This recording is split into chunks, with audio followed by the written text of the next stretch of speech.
ॐ अज्ञानतिमिरान्धस्य ज्ञानाञ्जनशलाकया चक्षुरुन्मिलितं येन तस्मै श्रीगुरुवे नमः। श्रीचैतन्यमनोभीष्टं स्थापितं येन भूतले स्वयं रूप कदा मह्यं ददाति स्वपदान्तिकम्। वन्देऽहं श्रीगुरुं श्रीयुतपदकमलं श्रीगुरून् वैष्णवांश्च श्रीरूपं साग्रजातं सहगण रघुनाथान्वितं तं सजीवं सावद्वैतं सावधूतं परिजनसहितं कृष्णचैतन्यदेवं श्री राधा कृष्ण पादान् सहगण ललिता श्री विशाखान्वितांश्च। हे कृष्ण करुणा सिंधो दीनबंधो जगत्पते गोपेश गोपिका कांत राधा कांत नमोस्तुते। तप्त कांचन गौरांगी राधे वृंदावनेश्वरी वृषभानुसुते देवी प्रणमामि हरिप्रिये। वंशाकल्पतरुभ्यश्च कृपा सिन्धुभ्य एव च पतितानां पावनेभ्यो वैष्णवेभ्यो नमो नमः। नमः ॐ विष्णुपादाय कृष्णपृष्ठाय भूतले श्रीमते भक्तिवेदान्त स्वामिनेति नामिने। नमस्ते सारस्वते देवे गौरवाणी प्रचारिणे निर्विशेष शून्यवादी पाश्चात्य देश तारिणे। जय श्री कृष्ण चैतन्य प्रभु नित्यानंद श्री अद्वैत गदाधर श्रीवासादि गौर भक्त वृंद। हरे कृष्णा कृष्ण कृष्ण हरे हरे हरे राम राम राम हरे हरे। हरे कृष्णा कृष्ण कृष्ण कृष्ण हरे हरे हरे राम राम राम हरे हरे। हरे कृष्णा कृष्ण कृष्ण कृष्ण हरे हरे हरे राम राम राम हरे हरे। हरे कृष्ण। तो सबसे पहले यहाँ उपस्थित सभी भक्तजनों के चरणों में मैं कोटि कोटि प्रणाम करता हूँ और आपसे आशीर्वाद चाहता हूँ कि सही समय पर सही शब्दों के माध्यम से सही भाव से मैं आज तुलसी महारानी जी के विषय में बोल पाऊँ, इसके लिए आप सभी मुझे आशीर्वाद दीजिए। वंशा कल्पतरुश्च कृपा सिन्धुभ्यैव च पतितानां पावनेभ्यो वैष्णवेभ्यो नमो नमः। तो कुछ भी बोलने से पहले प्रार्थना करना और अनुमति लेना परम आवश्यक है। और प्रार्थना का जो बल है वो हमने देखा है, पहले स्कंद में कुंती महारानी प्रार्थना करती हैं भगवान से, फिर प्रहलाद महाराज की प्रार्थना जो हम देख रहे हैं कि महाअवतार नरसिम्हा में हमें समझ में आता है कि कैसे 5 वर्ष की आयु में प्रहलाद महाराज वो कर गए जो हम 50 वर्ष में भी नहीं कर सकते। फिर गजेंद्र मोक्ष, जहां एक हाथी भगवान से प्रार्थना कर रहा है, तो हम भी सत्र को प्रारंभ करेंगे प्रार्थना से। तो आप सभी मेरे पीछे पीछे दोहराएंगे। ओम नमो भगवते वासुदेवाय। ओम नमो भगवते वासुदेवाय। ओम नमो भगवते वासुदेवाय।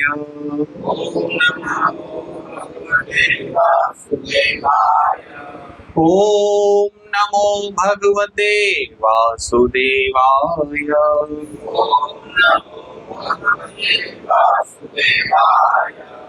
नारायणं नमस्कृत्य नरं चैव नरोत्तमं देवीं सरस्वतीं व्यासं ततो जयम् उदीरयेत्। नष्टप्रायेषु अभद्रेषु नित्यं भागवत सेवया भगवति उत्तम श्लोके भक्तिर्भवति नैष्ठिकी। कृष्णाय वासुदेवाय देवकी नंदनाय च नंदगोपकुमाराय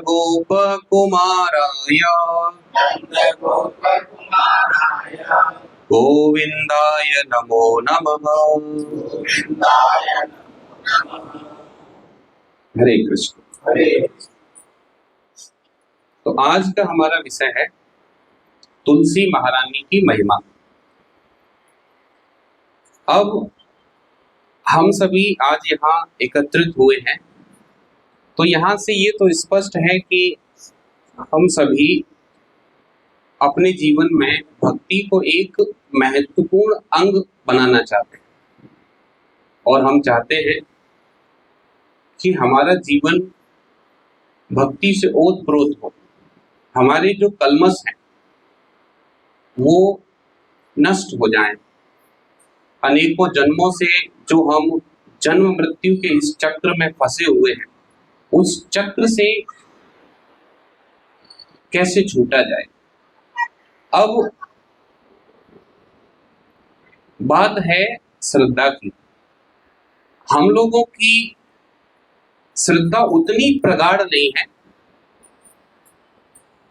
कि हम भगवान पर पूर्ण रूप से आश्रित हो जाएं। अभी हमें लगता है कि हम अपने बल से चल रहे हैं, और जो वृंदावन वासी हैं उनकी श्रद्धा इतनी अधिक है कि वो भगवान को भगवान मानते ही नहीं, क्योंकि उनका जो प्रेम है वो अनंत है। अब इसको हम कुछ उदाहरण से समझेंगे।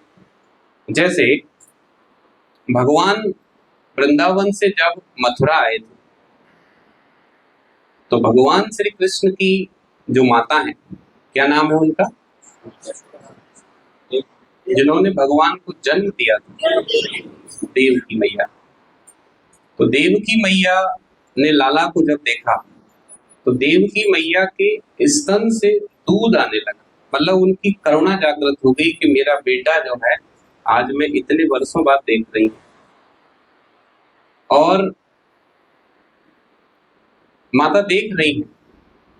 वहीं पर हमको मालूम है कि भगवान ने जो है मुष्टिक और चाणूर नाम के दो पहलवानों को वहां पर पछीट पछीट कर मारा था।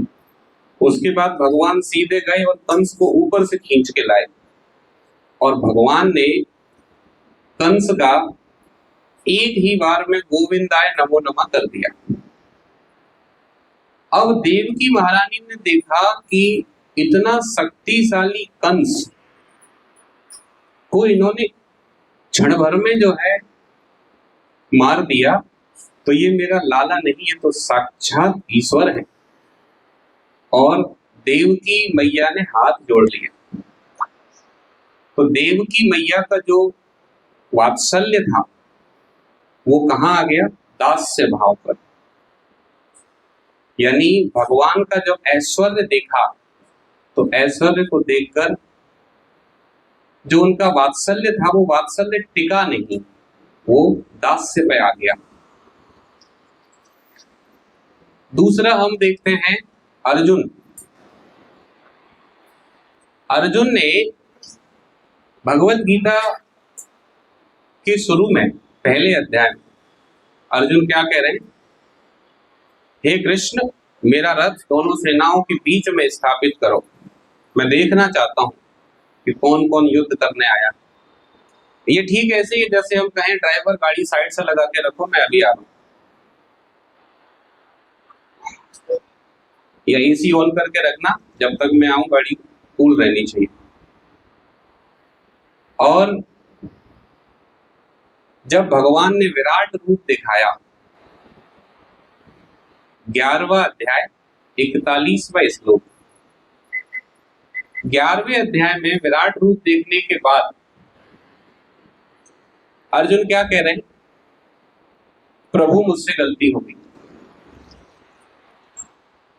मैं आपको अपना सखा मान रहा था और सखा मानते मानते न जाने कितने अपराध कर बैठा हूं।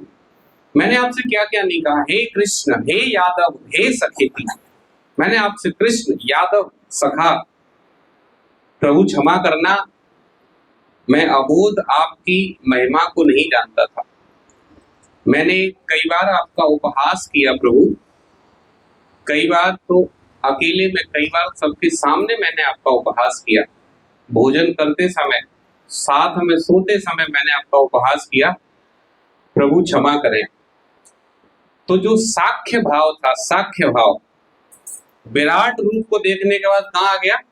दास्य भाव पर, यानी साख्य टिका नहीं।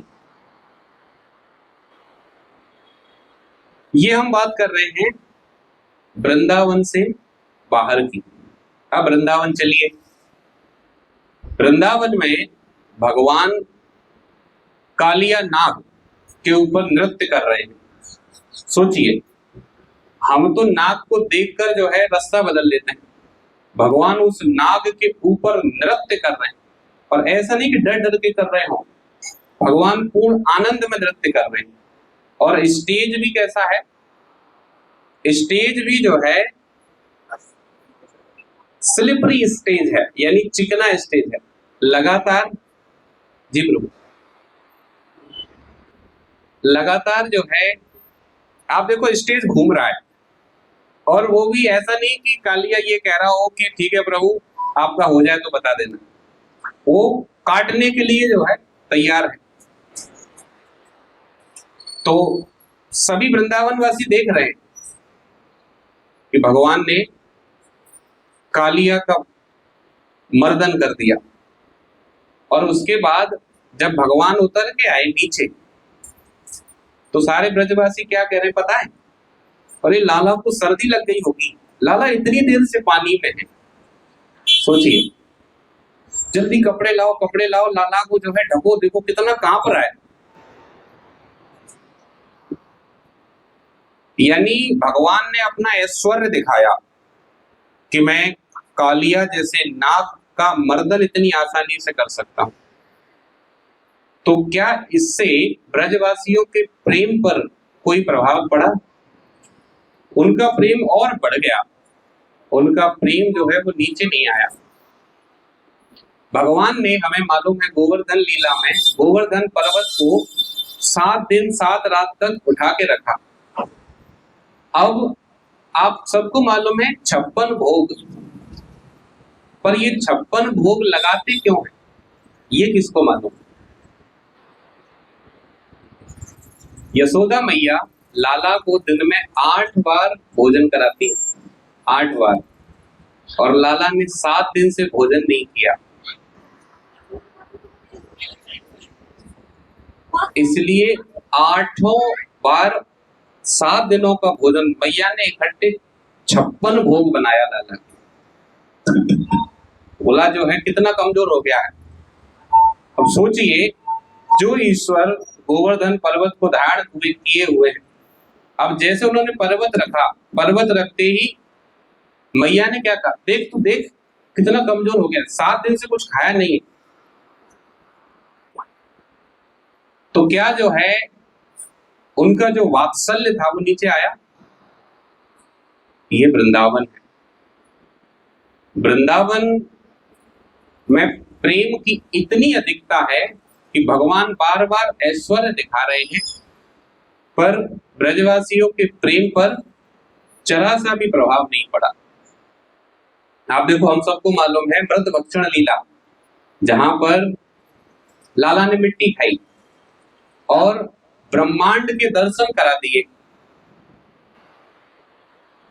ब्रह्मांड के दर्शन करने के बाद यशोदा मैया कह रही, मैं कोई सपना तो नहीं देख रही, इसके मुख में ये क्या, मुझे चलो कोई सपना होगा, छोड़ो।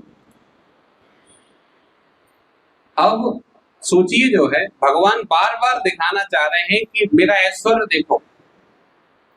ये वृंदावन के अंदर की बात।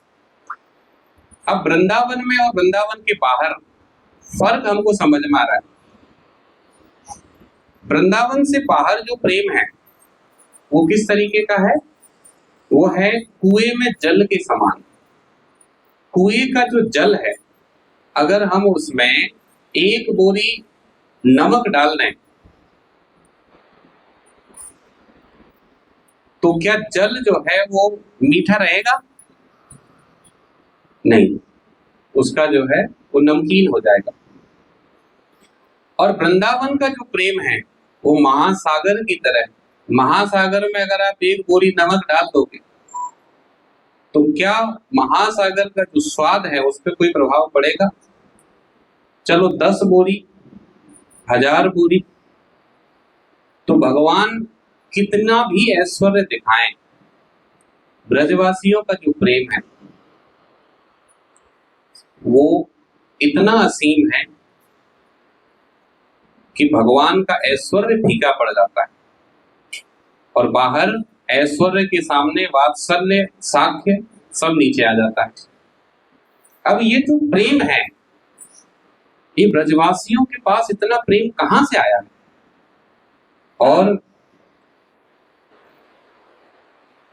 क्या हम सब वो प्रेम चाहते हैं?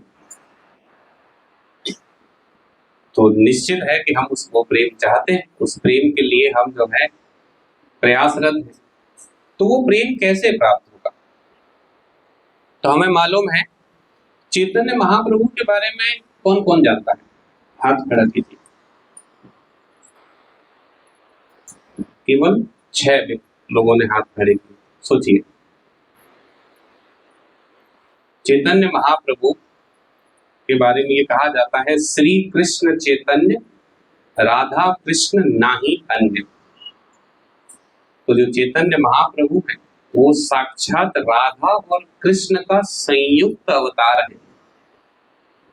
और कलयुग में हरिनाम का प्रचार प्रसार करने, जैसे भगवान गीता के 18वें अध्याय के 66वें श्लोक में कह रहे हैं, सर्वधर्मान परित्यज्य माम एकम शरणं व्रज अहम त्वं सर्व पापेभ्यो मोक्षयिष्यामि मा शुचः।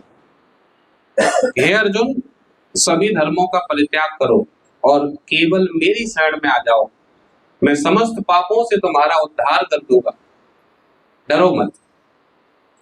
तो जब भगवान ये कह के वापस अपने धाम में गए तो भगवान ने सोचा, मैंने ये तो बता दिया कि सर्वधर्मान परित्यज्य माम एकम शरणं व्रज, पर वो शरण में आया कैसे जाए ये तो मैंने बताया नहीं। भगवान तुरंत वापस आए चैतन्य महाप्रभु के रूप में। अब चैतन्य महाप्रभु को इस धराधाम पर लाने वाले कौन है बताइए? चैतन्य महाप्रभु को इस धराधाम पर किसने बुलाया? ये बुलाया था श्रीपाद अद्वैत आचार्य। अद्वैत आचार्य ने देखा कि मायापुर में प्रत्येक व्यक्ति विद्वान है, शास्त्रों में निपुण है, एक के बाद एक श्लोक बोलते जाते हैं, कीर्तन भी अच्छा करते हैं। और उन्होंने देखा कि इन लोगों में अहंकार है। ये जो भक्ति कर रहे हैं ये भक्ति का प्रदर्शन कर रहे हैं, भक्ति नहीं कर रहे। ये दूसरों को ये दिखा रहे हैं कि हमें कितना आता है, और ऐसा करने से तो प्रभु नहीं आने वाले और ये तो भक्ति नहीं है।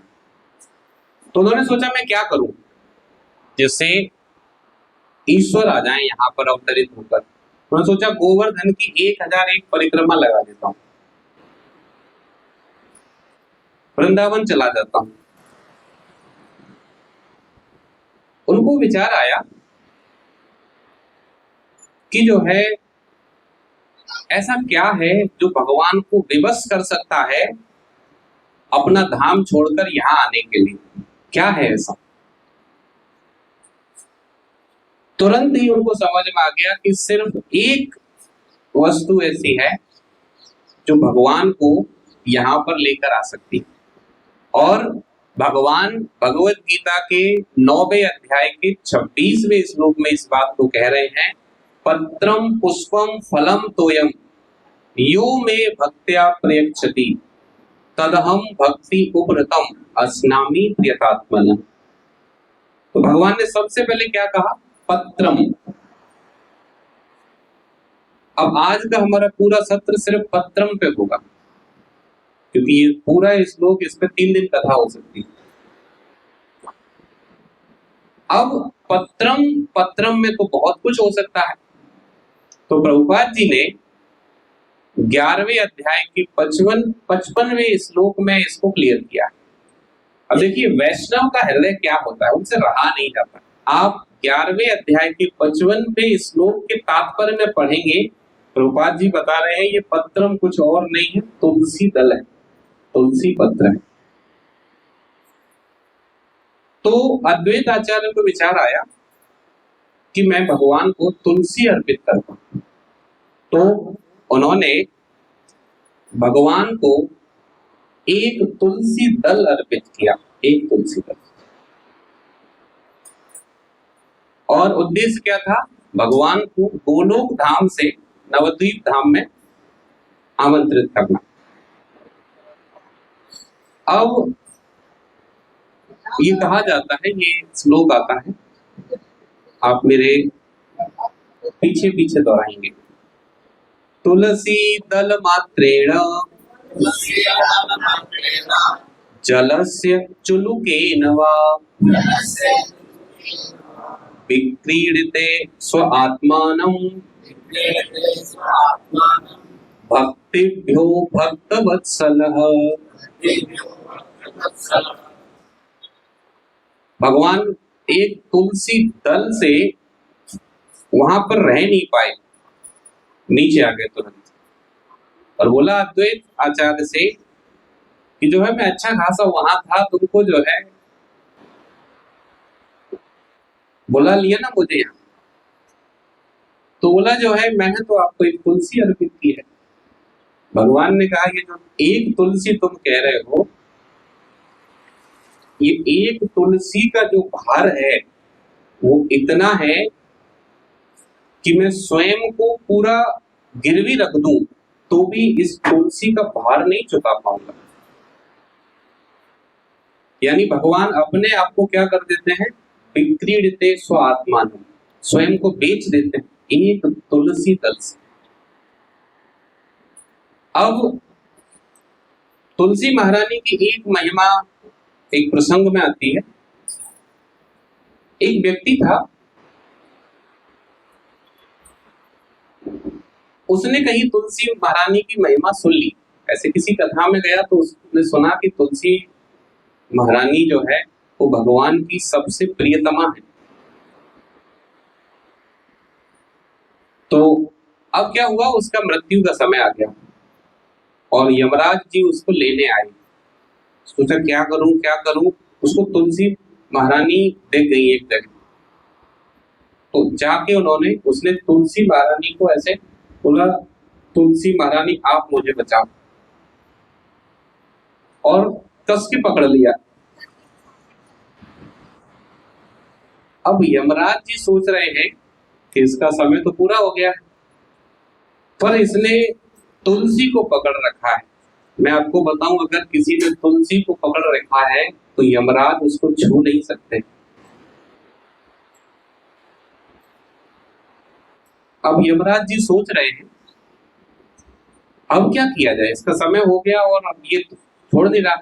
यमराज जी कह रहे हैं एक काम करते हैं, तुम ये तुलसी छोड़ दो, मैं तुमको लेके नहीं जाऊंगा।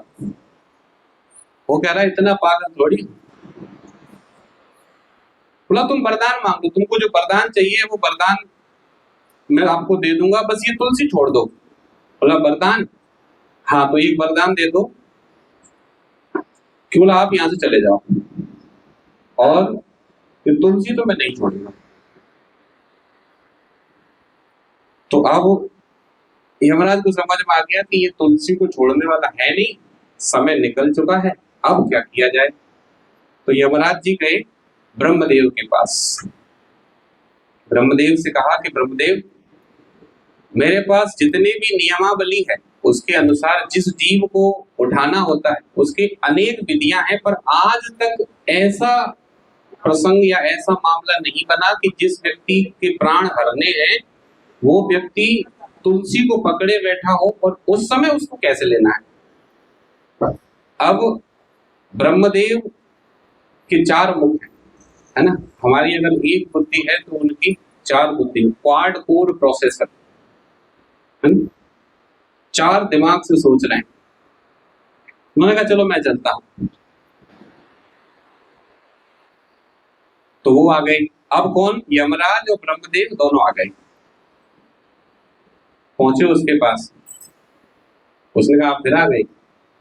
ब्रह्मदेव ने कहा देखो मैं ब्रह्मा हूं। बोला तो मैं क्या करूं?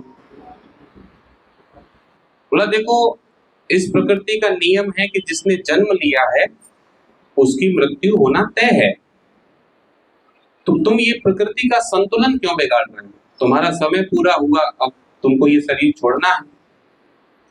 तो बोला यही बताने आए थे आप? हाँ तो नहीं छोड़ रहा, आपको मेरे प्राण लेने हैं ले लो, पर मैं तुलसी महारानी को नहीं छोड़ूंगा। और कस के पकड़ लिया उसने। अब ब्रह्मदेव सोचे कि अब क्या किया जाए। अब ब्रह्मा जी सोचे कि अब मुझे क्या करना चाहिए। मेरे तो 4 मुख हैं, 5 मुख वाले के पास चलते। 5 मुख किसके हैं? कार्तिकेय जी।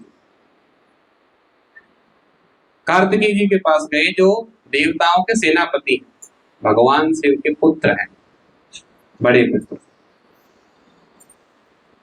कार्तिकेय जी से कहा कि जो है क्या किया जाए। उन्होंने कहा चलो मैं चलता हूं, मैं जबरदस्ती जो है उसको लेके आऊंगा। धर्मराज आप नहीं खींच सकते, और ब्रह्मदेव आपको वो ठीक नहीं लगेगा ऐसे खींचेंगे, तो मैं तो सेनापति हूं, मैं तो जो है एक झटके में खींच लूंगा। चलिए मैं चलता हूं साहब। तो वो गए। उन्होंने कहा देखो मान जाओ जो है, नहीं तो मैं अभी तुमको जबरदस्ती यहां से खींच लूंगा। तो बोला मैं तो नहीं मानने वाला, आपको खींचना है खींच लो। अब कार्तिकेय जी ने अपना पूरा जोर लगा लिया, पर 1 इंच भी इधर उधर नहीं हुआ।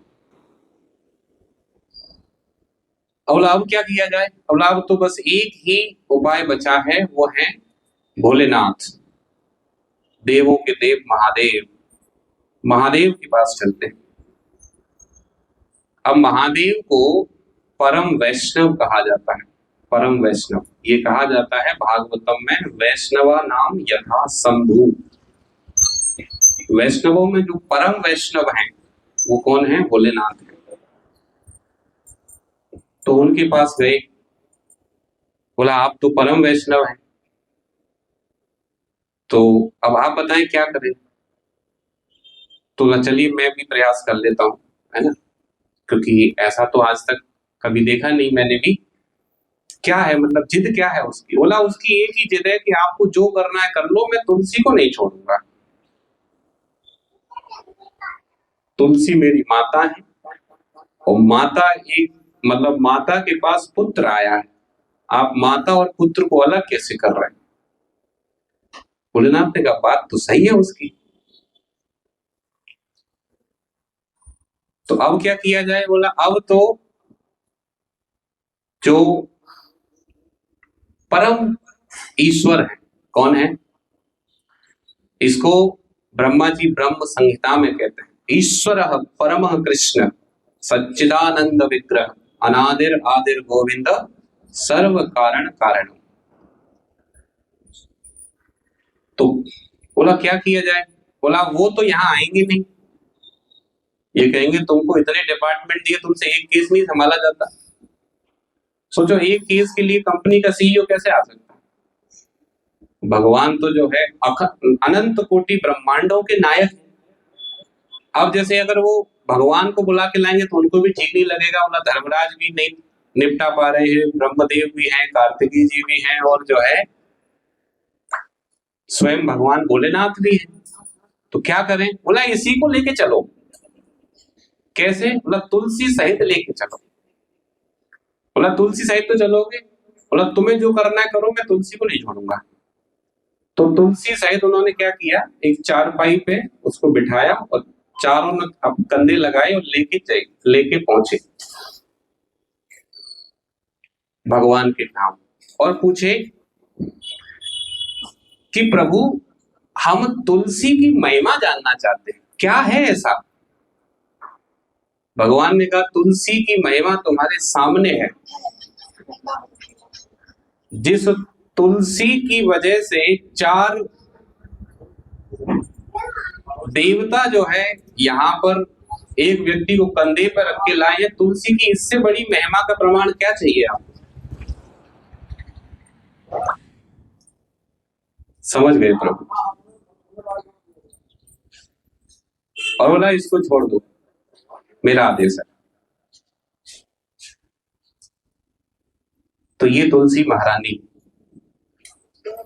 महारानी के बारे में ये कहा जाता है कि तुलसी महारानी एक बार जिसका गला पकड़ लें, अब उसको मुक्ति की चिंता नहीं करनी, क्योंकि चिंता करने का काम तुलसी महारानी का है। तुलसी महारानी ने एक बार जिसका गला पकड़ लिया उसको मुक्त करा के छोड़ेगी नहीं वैसे। इसीलिए वैष्णव होने के नाते हमारा पहला कर्तव्य बनता है कि हम गले में तुलसी धारण करें, ये प्रथम कर्तव्य बनता है। अब हमें लग रहा होगा सर ये तो एक बात हुई, और कुछ उदाहरण देके बताओ तो हमें और महिमा का थोड़ा पता लगे। तो हरिदास ठाकुर का नाम सुना होगा सबने। वृंदावन में बांके बिहारी, जो लोग वृंदावन गए हैं बांके बिहारी के दर्शन तो सबने जरूर किए होंगे। ये कहा जाता है वृंदावन गए और बांके बिहारी ना गए तो वृंदावन जाना पूर्ण नहीं होगा। अब ये बांके बिहारी जो है इनको प्रकट किसने किया पता है? बांके बिहारी को हरिदास ठाकुर ने ही प्रकट किया। उनको नाम आचार्य कहा जाता है। नाम आचार्य हरिदास ठाकुर की जय। तो हरिदास ठाकुर का जो जन्म है वो एक मुस्लिम समुदाय में हुआ था, और हरिदास ठाकुर प्रतिदिन 3 लाख नाम जप करते थे। प्रतिदिन 3 लाख नाम से पहले वो अन्न का एक दाना भी ग्रहण नहीं करते थे। अब ये 3 लाख नाम कितने होते हैं?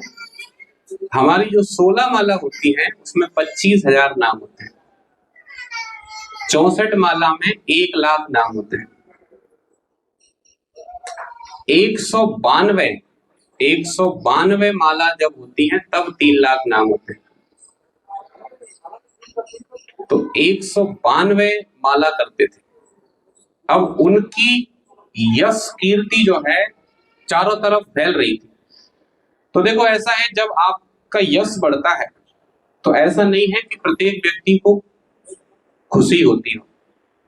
कुछ व्यक्ति ऐसे हो सकते हैं जो आपके साथ हैं पर वो इस बात से बहुत पीड़ित हैं कि ये आगे कैसे जा रहा है।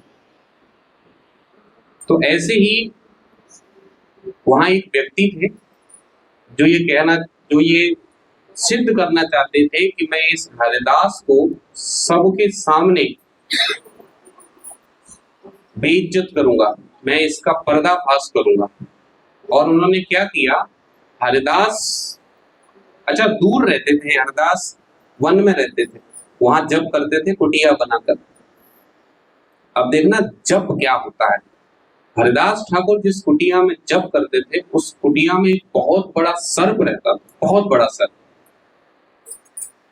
अब जब वो नाम जप करते थे तो उनको कोई मतलब नहीं है कि सर्प है कि क्या है, बोला वो जीव अलग है, मैं अलग हूँ, वो अपना काम कर रहा है, मैं अपना कर रहा हूँ, तो वो वही रहता था। और गांव वाले उनसे मिलने आते थे तो देखते थे इतना बड़ा इतना भारी सर्प, ये काट लेगा। बोला बोला मुझे नहीं काटेगा, तो कई दिनों से हम महीनों से साथ में ही हैं।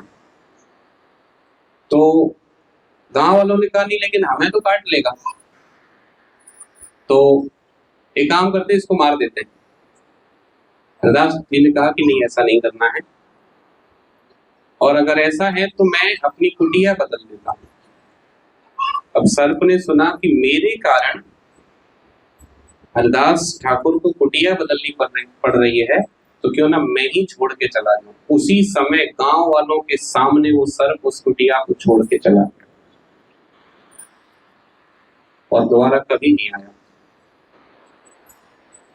अब इससे उस व्यक्ति को और परेशानी की, ये तो जो है दिन प्रतिदिन यश बढ़ता ही जा रहा है।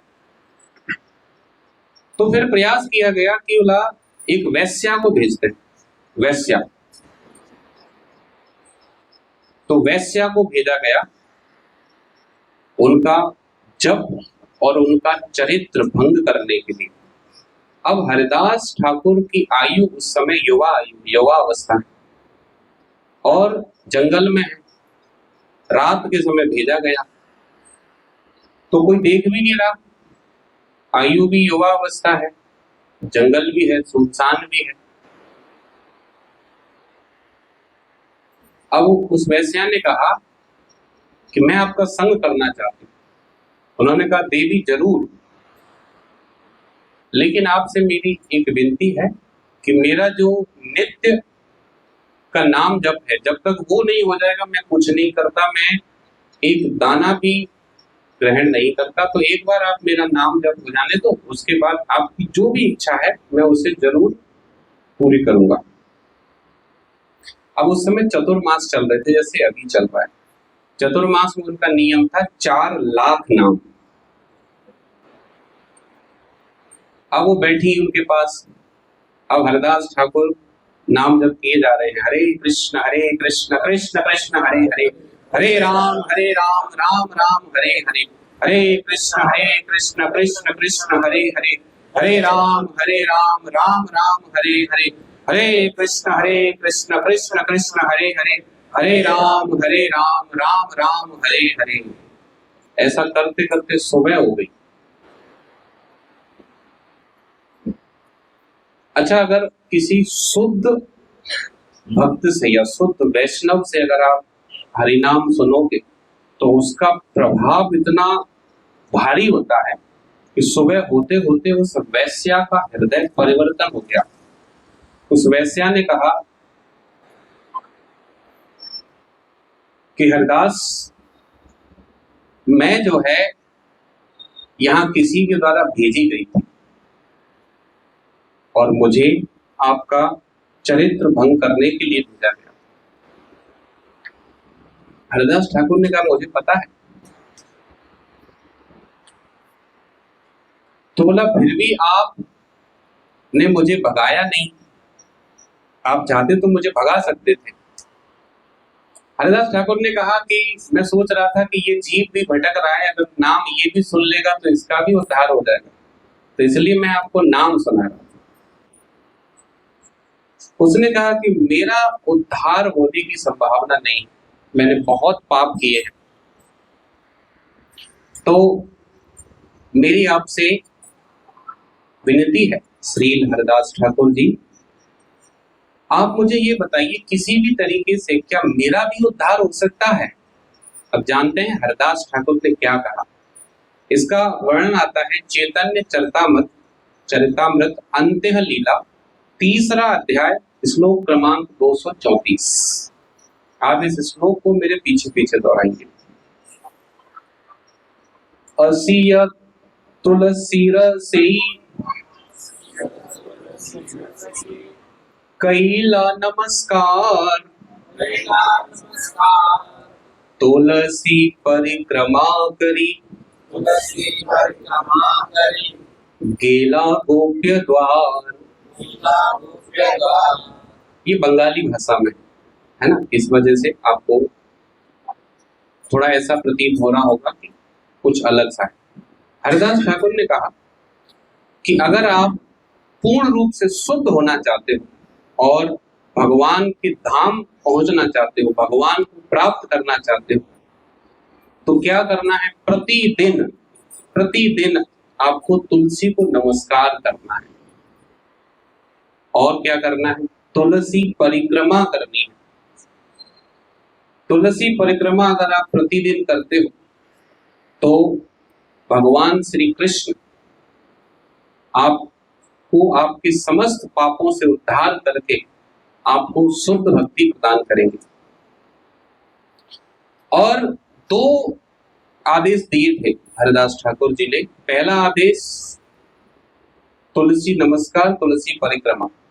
दूसरा आदेश चैतन्य चरितामृत अंतः लीला, तीसरा अध्याय, श्लोक क्रमांक 137। इस श्लोक को आप मेरे पीछे पीछे दोहराएंगे। निरंतर नाम लो, कर तुलसी सेवन, अचिरत पावी तुमी, कृष्णेर चरण। क्या करना है? निरंतर नाम लो, निरंतर। अब देखो, भगवत गीता में भगवान ने लगभग 50 बार कहा है, 50 बार, अनन्यास चिंतयन्तो माम। अनन्या, सततम कीर्तयन्तो माम। कैसे? सततम, लगातार।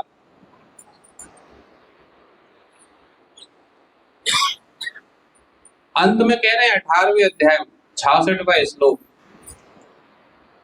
सर्वधर्मान परित्यज्य माम एकम, माम एकम। भगवान ये चाहते हैं, ऐसा नहीं कि हम इनको भी पूजे, उनको भी पूजे, इनको भी नहीं, एकम। अब ऐसा क्यों?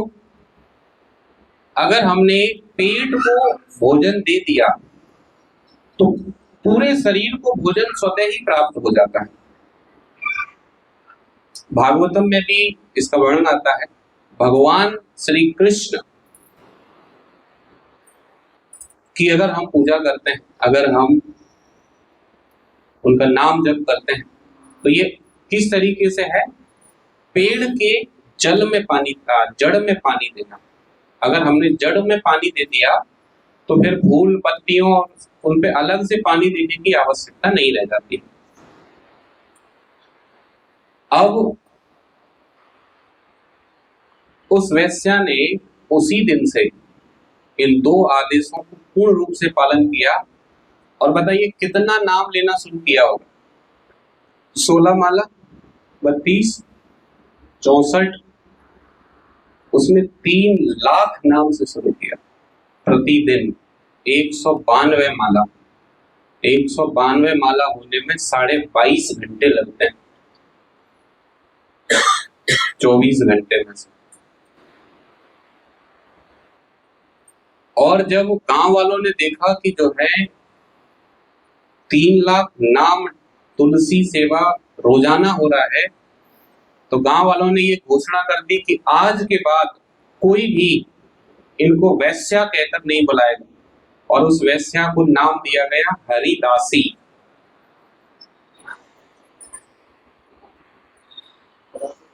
हरिदासी। तो हरिदास ठाकुर जो नाम आचार्य हैं, उन्होंने 2 ही आदेश दिए हैं। पहला नाम, दूसरा तुलसी सेवा। तो तुलसी महारानी की कृपा के बिना हम भक्ति में आगे नहीं बढ़ सकते। तुलसी महारानी जो वृंदा देवी है, उनकी कृपा के बिना आगे प्रगति कर पाना बहुत कठिन है। अब हमने जगाई और मदाई के बारे में सुना हो।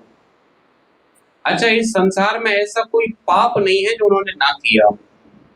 मतलब आप जो सोच सकते हो वो सारे पाप किए उन्होंने जगाई मदाई में। इसका वर्णन चैतन्य चरितामृत में आता है। अब जो नित्यानंद प्रभु है, नित्यानंद प्रभु ने उनका उद्धार किया। हमें मालूम है कि उन्होंने एक कांच की बोतल फेंक के मारी थी नित्यानंद प्रभु को, उनकी खून आने लग गया था। चैतन्य महाप्रभु ने सुदर्शन चक्र निकाल लिया था, पर नित्यानंद प्रभु ने कहा कि नहीं प्रभु, अगर आप ऐसे मारना शुरू करोगे तो घर घर में जगाई और मधाई, कितनों को मारोगे। और आपका ये जो अवतार है ये शस्त्र धारण करने के लिए नहीं। तभी तो कहा जाता है नमो महावदान्याय कृष्ण प्रेम प्रदायते। कृष्ण प्रेम देना है, कृष्णाय कृष्ण चैतन्य नामने गौरव से। तो जगाई मधाई ने जब देखा कि जो है साक्षात ईश्वर है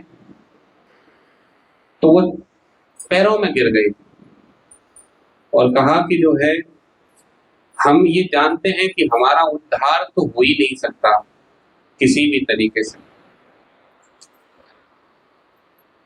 नित्यानंद प्रभु ने कहा हो सकता है एक तरीके से। चैतन्य महाप्रभु भी थे वहां पर। चैतन्य महाप्रभु जो है उनका जो शरीर है वो स्वर्ण कांति है, सोने के जैसा है। अच्छा, राधा रानी का जो कांति है वो भी स्वर्ण, तभी तो हम कहते हैं तप्त कांचन गौरांगी राधे वृंदावनेश्वरी वृषभानु सुते देवी प्रणमामि हरि प्रिय। अब चैतन्य महाप्रभु का जो हृदय है वो राधा रानी का हृदय। तो क्या किया जाए? नित्यानंद प्रभु ने कहा कि एक तुलसी दल लेके आई, एक तुलसी पत्र ले आओ, ठीक है। और वो तुलसी पत्र जो है वो चैतन्य महाप्रभु के हाथ में रख दिया। चैतन्य महाप्रभु ने उनके सारे पापों को स्वयं पर ले लिया। ये कहा जाता है कि चैतन्य महाप्रभु काले पड़ गए थे, इतने पाप थे। और ये किसके द्वारा संभव हुआ? एक तुलसी पत्र के द्वारा। और उसके बाद चैतन्य महाप्रभु ने कहा कि अब से और अभी से तुम सभी पापों से मुक्त हो गए, लेकिन अब यहां से आगे तुम पाप करते हो तो फिर तुम्हारी मुक्ति संभव नहीं। अब तक जो हुआ वहां तक के तुम्हारे सारे पाप जो है वो मैंने अपने ऊपर ले लिए। अब थोड़े समय बाद, क्योंकि वो तो परमेश्वर है, अपने मूल स्वरूप में वापस आ गए, है ना। अब उन्होंने उद्धार क्यों किया? क्योंकि नित्यानंद प्रभु चाहते थे कि इनका उद्धार हो। नित्यानंद प्रभु कौन है? जो कृष्ण लीला में बड़े भाई हैं, बलराम जी। बलराम जी कौन है? जो राम लीला में लक्ष्मण जी हैं। और लक्ष्मण जी कौन है? अनंत शेष। और अनंत शेष कौन है? गुरु तत्व, गुरु है। तो गुरु अगर चाहे तो ईश्वर को भी विवश कर देता है किसी के भी पापों को भरने के लिए। इसलिए कहा जाता है कि गुरुर ब्रह्मा गुरुर विष्णु गुरुर देवो महेश्वर गुरुर साक्षात परम ब्रह्म तस्मै श्री गुरुवे नमः। गुरु जो है साक्षात परमेश्वर है, साक्षात। गुरु को अगर हम एक सामान्य पुरुष की तरह देख रहे हैं तो अपराध है ये। गुरु आपको पुरुष जैसे दिखाई दे जरूर रहे हैं, पर वो शक्ति प्रदत्त है ईश्वर के द्वारा। आपको मालूम है रामायण में एक बार बाली और बाली के छोटे भाई का नाम क्या है? सुग्रीव। बाली और सुग्रीव का जो है वो युद्ध हुआ था। तो भगवान ने कहा कि तुम दोनों युद्ध करो, मैं जो है बाली को पीछे से मार दूंगा। अब पहली बार जब गए तो बाली ने खूब पिटाई की, इतनी पिटाई की कि बुरा हाल कर दिया। लौट के आया, बोला प्रभु बढ़िया फंसाया आपने मुझे। आप कह रहे थे कि मैं बाण मार दूंगा और ये कर दूंगा, मैं आपके भरोसे चला गया। अब हर जगह से सूजा हुआ रखाओगे, जहां हाथ रखोगे वहीं से सूजा हो। भगवान ने कहा कि मैं बाण मार तो देता, मैं मारने भी वाला था, पर तुम दोनों भाई बिल्कुल एक जैसे लगते हो। अब मुझे ये समझ नहीं आ रहा था कि अगर मैंने बाण चलाया और बाली की बजाय अगर वो तुम में लग गया तो अनर्थ हो जाए। अच्छा, ये वो कारण है जो बाहरी कारण है, जो हम सबको पता है। इसका एक आंतरिक कारण भी है। आंतरिक कारण ये है कि जब भगवान राम मिलने आए थे सुग्रीव से, तब उसने भगवान राम को तो आसन दिया था बैठने के लिए, पर लक्ष्मण जी को नहीं दिया था। और ये गुरु अपराध है, और उस गुरु अपराध से मुक्त करने के लिए पिटाई हुई थी उसकी।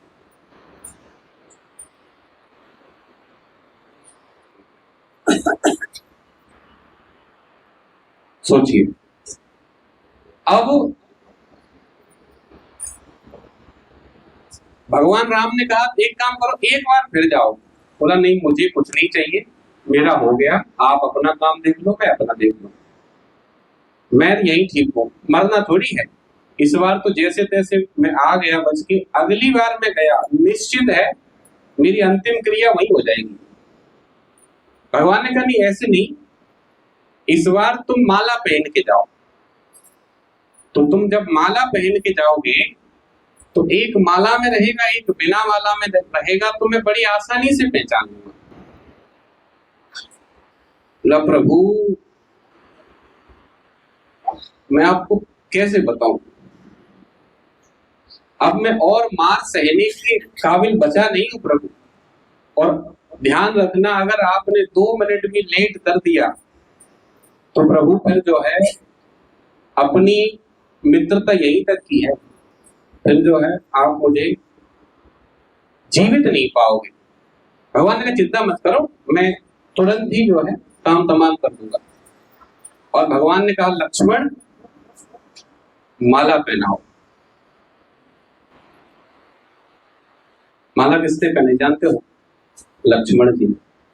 तो जब गुरु की कृपा मिल गई तब ईश्वर की कृपा मिली। इसलिए कहा जाता है बिना गुरु के कोई भवसागर को पार नहीं कर सकता है। और उसके बाद उन्होंने बाली को मार दिया था, हम सबको रामायण में ये ज्ञात है। तो अब उनसे जगाई और मदाई से कहा गया कि अब तुम्हें क्या करना है। 2 आदेश, पहला निरंतर नाम जप करना है, निरंतर। दूसरा तुलसी सेवा,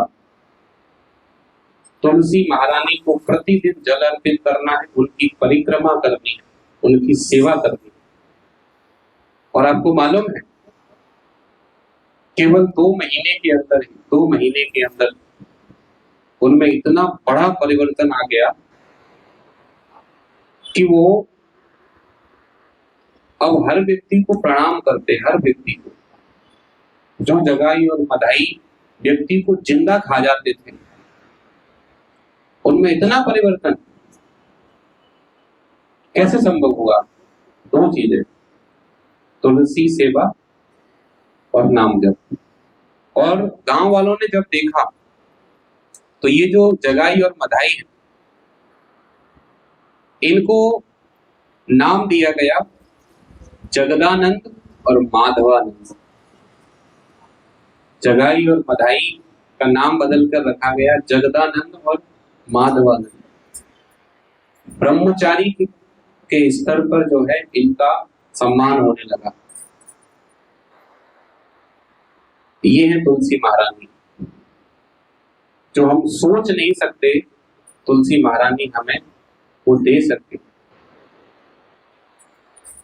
अब आपने देखा होगा, जैसे छोटा बालक कोई होता है, छोटा बालक जो है, माता जब उसको अच्छे से कपड़े पहना के तैयार कर देती है तो पिताजी तुरंत ले लेते हैं गोद में, बोला कितना अच्छा बच्चा है, आओ आओ, जो है हर कोई खिलाता है उसको। लेकिन जैसे ही जो है वो मलमूत्र त्यागे, ले जाओ इसको, ले जाओ जो है इसको सफाई करो, और ये है, फिर पिताजी नहीं रखते, उस समय कौन लेता है? माता। अच्छा, माता मलमूत्र नहीं देखती, माता उसे अपने बालक के रूप में देखती। मेरा बालक है, मलमूत्र तो जो है ये बाहरी आवरण है। वृंदा देवी ऐसी हमारी अवगुणों, हमारी गंदगी को नहीं देखती। ये कहा जाता है कि वृंदावन को प्रभाव सुन अपनों ही गुण देत, जैसे बालक मलिन को मात गोद भर लेत। वृंदावन धाम की, ये वृंदावन का प्रभाव है। वृंदावन आप अपनी मर्जी से नहीं जा सकते। जब तक वृंदा देवी और गोपेश्वर महादेव ये जब तक आपको सैंक्शन नहीं करते, आप वृंदावन में कदम नहीं रख सकते हो, कितनी भी योजना बना लेना। तो वैश्या का नाम बदल के क्या हो गया? हरिदासी। जगाई और मधाई क्या हो गए? जगदानंद माधवानंद।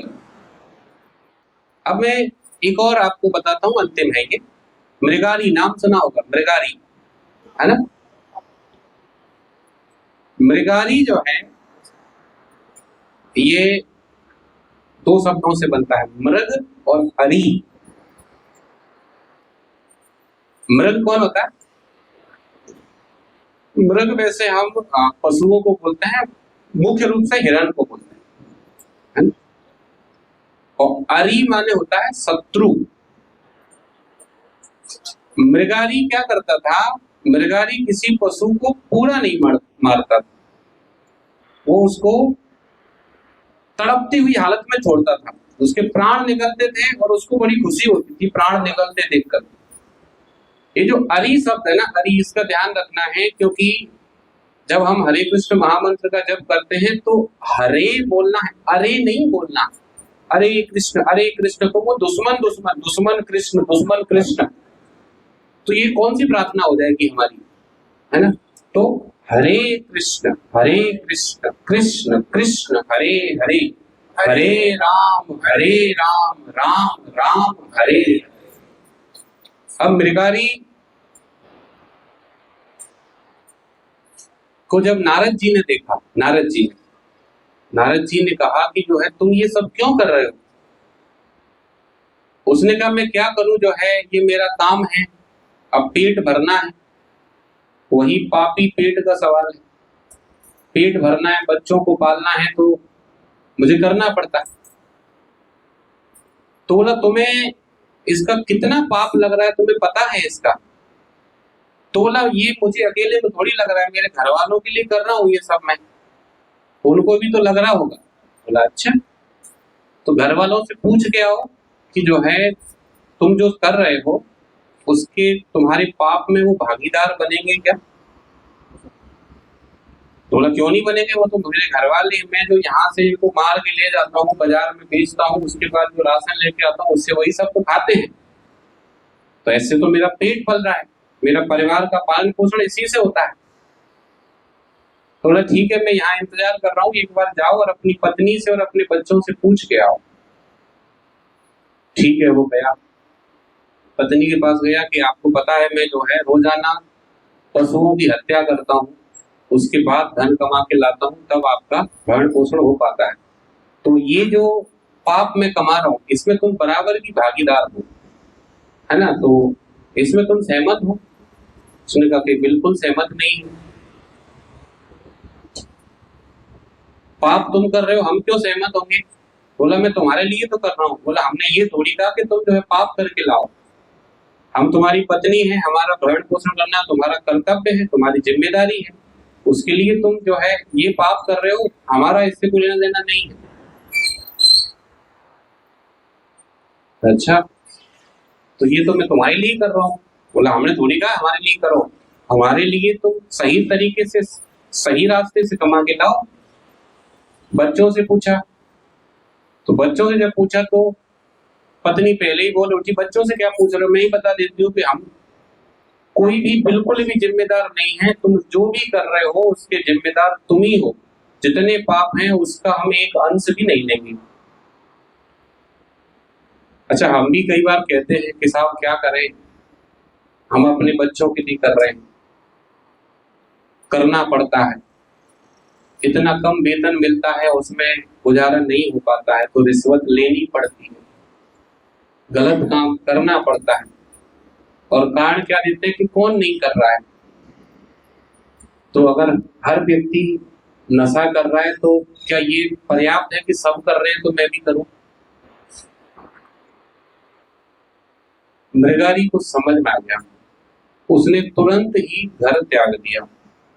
आज के बाद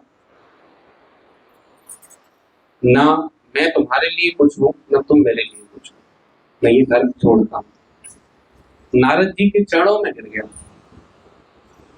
बोला मुनिवर मुझे मालूम है कि मुझसे बड़ा अपराधी, मुझसे बड़ा अधम, मुझसे बड़ा पापी इस पृथ्वी पे नहीं हो सकता, और मुझे ये भी मालूम है कि मेरा उद्धार तो इस जन्म क्या ऐसे कई जन्मों में भी संभव नहीं है, पर आप ब्रह्म ज्ञानी हैं, आप भगवान के निजी पार्षद हैं, आप भक्त हैं, तो यदि कोई उपाय हो तो इस जीव पर दया करें।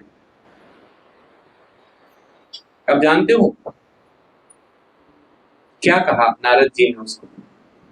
नारद जी ने कहा कि नाम जप करो, नाम जप, भगवान का नाम लो, और दूसरा आदेश दिया एक तुलसी का पौधा लगाओ।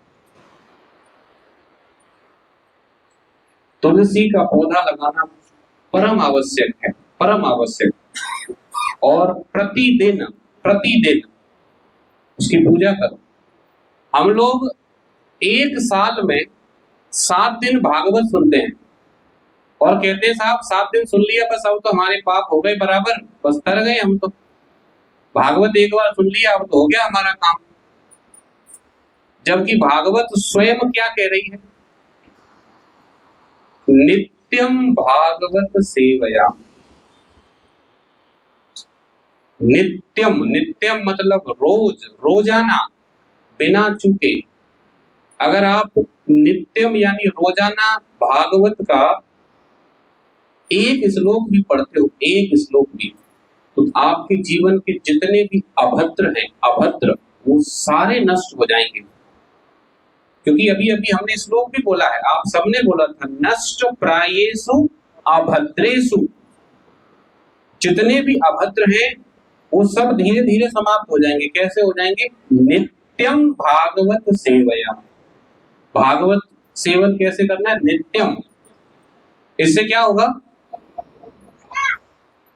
इससे जो हमारी भक्ति है वो कैसी हो जाएगी? एक निष्ठ, नेस्ट की, बिल्कुल पक्की, कोई हिला नहीं पाएगा हमको। कोई कितना भी हम पे हंस ले, ये धोती कुर्ता पहने घूम रहा है, बड़ा तिलक लगा के, देखो इसको यार अब तो भक्त बन गया है ये। देखो ऐसे भक्त हमने बहुत देखे हैं। लेकिन अगर आप भागवत अध्ययन कर रहे हो, पूरा शहर, पूरा देश भी आप पे हंसेगा, आपको हिला नहीं पाएगा, आपकी आस्था को नहीं हिला पाएगा। क्योंकि भागवत स्वयं कह रही है इस बात को, नष्ट प्रायेषु अभद्रेषु नित्यम भागवत सेवया भगवती उत्तम श्लोके।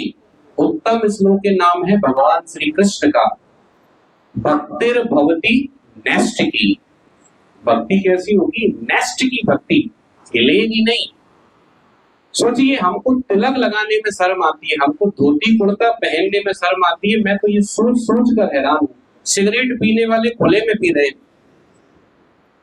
बीड़ी पीने वाले सबके सामने बीड़ी पी रहे हैं, शराब पी रहे हैं, जितने गंदे काम है सब खुले में हो रहे हैं और उनको शर्म नहीं आ रही। और हमको धोती कुर्ता पहनने में शर्म आती है। साहब, समाज क्या कहेगा? कौन सा समाज? ये समाज शराब पीने वाले से क्या कह रहा है? ये समाज बीड़ी पीने वाले से, सिगरेट पीने वाले से क्या कह रहा है? और ये समाज कितने वर्ष के लिए? फिर जब ये देह त्यागोगे तो इस समाज को लेके जाओगे साथ में। तब भगवान पूछेंगे कि तुझे मैंने मानव शरीर दिया था, तूने क्या किया? हम बताएंगे कि साहब, हमको शर्म आ रही थी धोती कुर्ता पहनने में। किसकी शर्म? समाज की। सौभाग्य से आज मैंने महाअवतार नरसिम्हा जो फिल्म है वो मैं अभी देख के आ रहा हूं। 11:45 पर मैं गया था, 2 बजे करीब पूरी हुई। तो उसको देखते देखते मैं बहुत रो रहा था, बहुत। और मुझे समझ में आ रहा था कि भक्ति जो है वो प्रहलाद महाराज से सीखनी है। और हम प्रहलाद महाराज के चरणों की धूल का एक कण भी नहीं है। अच्छा, अगर आपकी नेस्ट की भक्ति है, नेस्ट की, तो हिरण्यकश्यप भी आपका कुछ नहीं बिगाड़ सकता। अनेकों अवतार भगवान के आपने सुने होंगे, अनेकों अवतार, लेकिन ये एकमात्र ऐसा अवतार है जो एक भक्त के लिए आए थे भगवान, एक भक्त के लिए। स्तंभे सभायाम न मृगम न मानुषम, सभा में जब प्रकट हुए तो न मृग है न मानुष है। ऐसा शरीर जो आज तक किसी ने देखा नहीं, कल्पना तक नहीं की, नर सिंह बन के आए। और हिरण्यकश्यप का जब वध कर दिया था, वध करने के बाद वो इतने क्रोध में थे कि कोई देवी देवता उनके सामने तक नहीं आ रहा था। उनकी धर्म पत्नी लक्ष्मी, माता लक्ष्मी भी बोला, ये मैंने इतना तो भयानक रूप आज तक नहीं देखा अपने पति का, मैं नहीं जा रही इनके सामने। तो भगवान बहुत क्रोध में थे, बहुत गुस्से में थे। और उनको गुस्सा क्यों आ रहा था? क्यों इतने गुस्से में थे? वो तो मर गया, जिसको मारना था वो मर गया, फिर गुस्से में क्यों है? भगवान ये सोच सोच कर गुस्से में है कि मेरे भक्त को कितना सताया गया और मैं इतना विलंब कैसे कर दिया, मुझे पहले आना चाहिए था। और जानते हो, उनको अगर कोई शांत करा पाया तो कौन करा पाया? प्रहलाद महाराज। ब्रह्मा जी हाथ जोड़ रहे हैं प्रहलाद महाराज के। कौन? ब्रह्मा जी सामने नहीं जा रहे हैं। ब्रह्मा जी कह रहे हैं, प्रहलाद तेरे लिए आए हैं, अब तुझे ही शांत कराना है। प्रहलाद महाराज कहते बिल्कुल आराम से हो जाए, कोई दिक्कत है ही नहीं, कोई परेशानी नहीं। चले गए बिल्कुल। अब फिल्म में ये बताया नहीं गया, पर शास्त्रों में इसका उल्लेख है कि जब वो सामने गए तो भगवान देखते ही शांत हो गए। प्रहलाद महाराज को देखते ही शांत हो गए।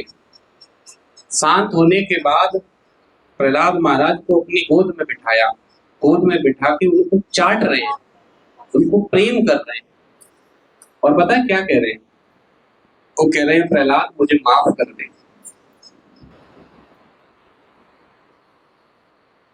मुझे माफ कर दे प्रहलाद। हमने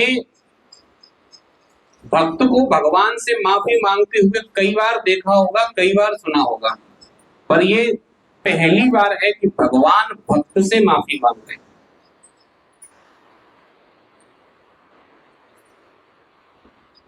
प्रहलाद महाराज कह रहे हैं, प्रभु आप स्वामी हैं मेरे, आप क्यों माफी मांग रहे हैं? प्रहलाद, मैंने आने में देर कर दी बेटा, तुझे कितना सताया इन लोगों ने। और प्रहलाद एक बात बता, जब मेरी पत्नी मेरे सामने आने से डर रही है, मेरा बेटा ब्रह्मा मेरे सामने नहीं आ रहा है, कोई भी देवी देवता मेरे सामने नहीं आ रहे, तुझे डर नहीं लगा? तो कैसे सामने आ गया? जो उत्तर दिया उसको सुन के बहुत आनंद आएगा आपको। प्रहलाद महाराज ने कहा कि प्रभु, सिंह चाहे कितना भी दहाड़े, सिंह का बच्चा कभी नहीं डरता। वो दहाड़ औरों के लिए है, वो दहाड़ेगा तो भी बच्चा जाके ऊपर पीठ में बैठ जाएगा, क्योंकि जानता है मेरे पिता हैं, और ये तो मैं शुरू से ही जानता हूं कि आप मेरे पिता हैं। भला एक पुत्र पिता से भयभीत कैसे हो सकता है? भक्ति किसे कहते हैं? हम जो कर रहे हैं, जरा विचार कीजिए। 1 वर्ष पूर्ण होने को है, आज मैं सोच रहा था 1 वर्ष पूर्ण होने को है।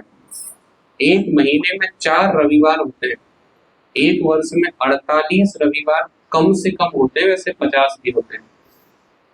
अगर हम 1 रविवार में 1 भक्त बना पाते तो अब तक 50 भक्त यहाँ बन जाते।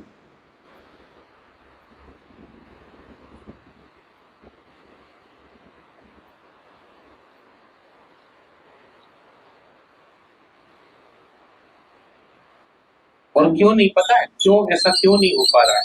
क्योंकि हम सिर्फ दूसरों को ज्ञान दे रहे हैं, उसका आचरण स्वयं पे कर रहे हैं।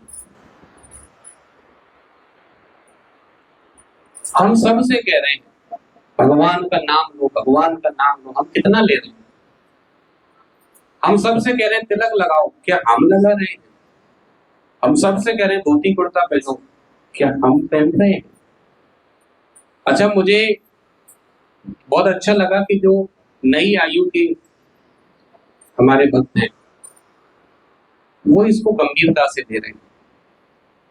और मैं आपको बताऊं, ये जो भक्ति है ये भावना पर आधारित नहीं है, पूर्ण रूप से विज्ञान है। क्योंकि अंग्रेज वो सिर्फ भावनाओं पे नहीं चलते हैं। फोर्ड कंपनी के अभी जो वर्तमान मालिक एल्फ्रेड फोर्ड भगवान कृष्ण के भक्त हैं, उनका नाम है इस्कॉन में अम्बरीश प्रभु। 300 करोड़ रुपए उन्होंने दान दिया है। कितना? 300 करोड़ रुपए दान दिया है मायापुर में मंदिर बनाने के लिए। और इतने विनम्र हैं, आप जब मायापुर जाओ तो आपसे मुलाकात भी हो जाएगी। इतने विनम्र हैं कि आपसे बहुत सरलता से बात करेंगे। कई बार भक्त पूछते हैं, प्रभु आपके पास इतना धन है, इतना धन है, आप फिर भी विनम्र कैसे हो? बोला, ये धन मुझे दिया किसने? प्रभु ने दिया। और ये धन अभी मेरे पास है, पर ये धन मेरा नहीं है, मेरे संरक्षण में है। 10 वर्ष 20 वर्ष बाद जब मैं ये देह त्याग दूंगा तो ये धन यही रह जाएगा।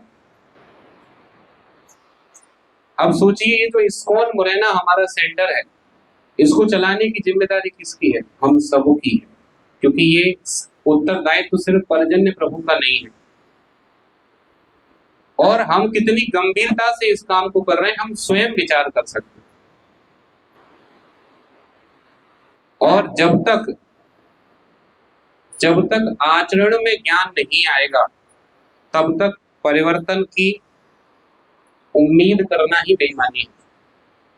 परिवर्तन नहीं आएगा। ये जो परिवर्तन आपने देखा, जैसे वैश्या का परिवर्तन आपने देखा, जगाई मदाई का परिवर्तन आपने देखा, मृगारी का परिवर्तन आपने देखा, इन्होंने शर्म नहीं की कि साहब तिलक लगाएंगे तो लोग क्या कहेंगे, साहब ये करेंगे। नहीं, गुरु की आज्ञा पाते ही तुरंत जो है उन्होंने उस आज्ञा को परम आदेश मानकर पालन शुरू किया उसका। अब नारद जी जो उपदेश दे रहे हैं, ये चैतन्य चरितामृत मध्य लीला 24वां अध्याय 261वां श्लोक मेरे पीछे पीछे दोहराएंगे। तुलसी परिक्रमा कर, तुलसी सेवान, निरंतर कृष्ण नाम, करिह कीर्तन, ये मृगारी को उपदेश दिया है नारद जी ने। आप देखो अलग अलग व्यक्ति को उपदेश समान मिल रहा है, क्या? नाम और तुलसी सेवा। हम में से कितने लोग प्रतिदिन तुलसी महारानी की परिक्रमा करते हैं? प्रतिदिन आप देखिए केवल 20%। परिवर्तन कैसे आएगा?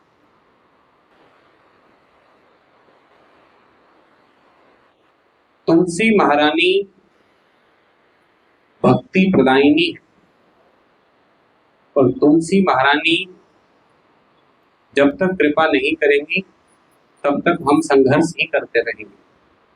अब देखो 4 युग को, मैं अपनी वाणी को सिर्फ 2 मिनट में समाप्त कर रहा हूँ। 4 युग को समझ लेते हैं। सत्ययुग, सत्ययुग में अच्छाई और बुराई 2 अलग अलग ग्रहों पर थी। जैसे हिरण्याक्ष और हिरण्यकश्यप पृथ्वी पर नहीं थे, पाताल लोक में थे, दूसरे ग्रह पे थे। पृथ्वी को तो हिरण्याक्ष लेके चला गया था, उसको छुपा दिया था पृथ्वी को। तो सोचिए पृथ्वी पर तो नहीं थे, पृथ्वी पर होते तो पृथ्वी को कैसे छुपाते? ये कब की बात है? सत्ययुग की। सत्ययुग में अच्छाई और बुराई कहाँ है?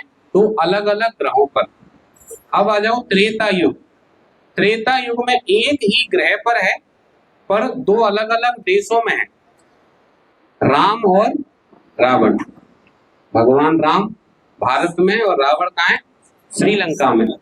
तो अच्छाई और बुराई कहाँ है?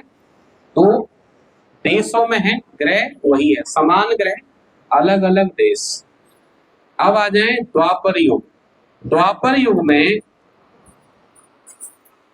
समान ग्रह, समान देश, लेकिन अलग अलग परिवार। यस और नो? नो, एक ही परिवार, अलग अलग परिवार नहीं। एक ही ग्रह के, एक ही देश के, एक ही परिवार में पांडव और कौरव एक ही परिवार है। तो अच्छाई बुराई कहाँ आ गई? अब एक ही परिवार में आ गई। अब आ जाइए कलयुग में। कलयुग में जो अच्छाई और बुराई है, एक ही ग्रह, एक ही देश, एक ही परिवार, एक ही व्यक्ति, एक ही व्यक्ति के अंदर अच्छाई और बुराई दोनों है। अब इसका प्रमाण बताता हूं मैं आपको। जैसे जब हम मंदिर जाते हैं, मंदिर, तो हम कितने विनम्र हो जाते हैं। प्रभु जी, माता जी, मैं आपका सेवक, कोई आदेश, कोई आज्ञा। और बाहर प्रभु जानता है मैं कौन हूं।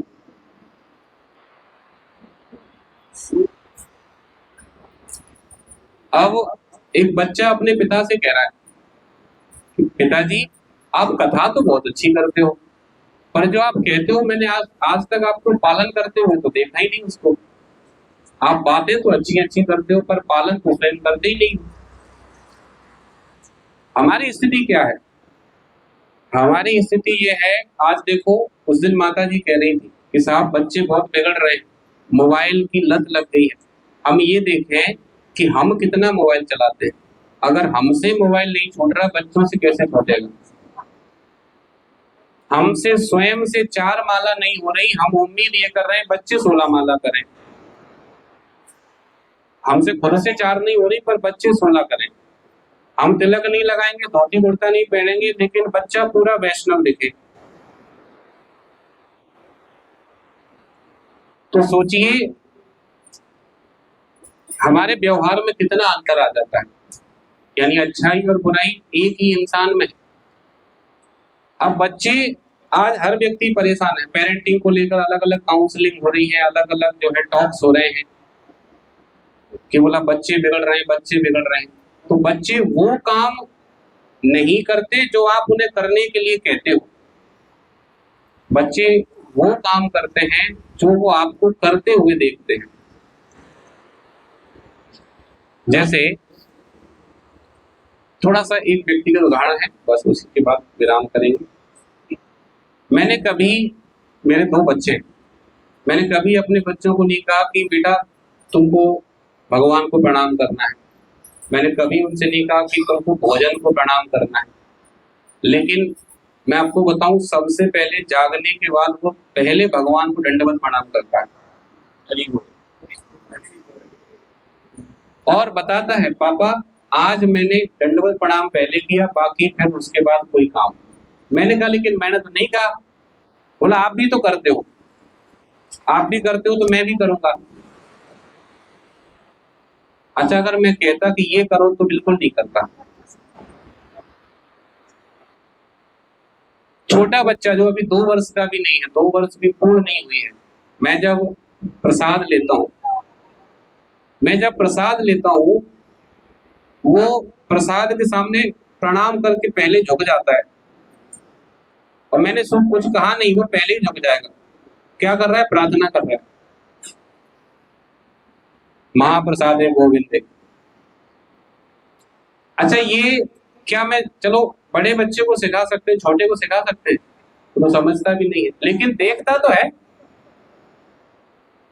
तो अगर परिवर्तन चाहिए तो परम आवश्यक है कि वो जो परिवर्तन हम अपने बच्चों में चाहते हैं वो पहले स्वयं में लाएं। और अगर स्वयं में लाते हैं तो बच्चों में लाना नहीं पड़ेगा, तो ग्रुप हो जाएगा। हरे कृष्ण।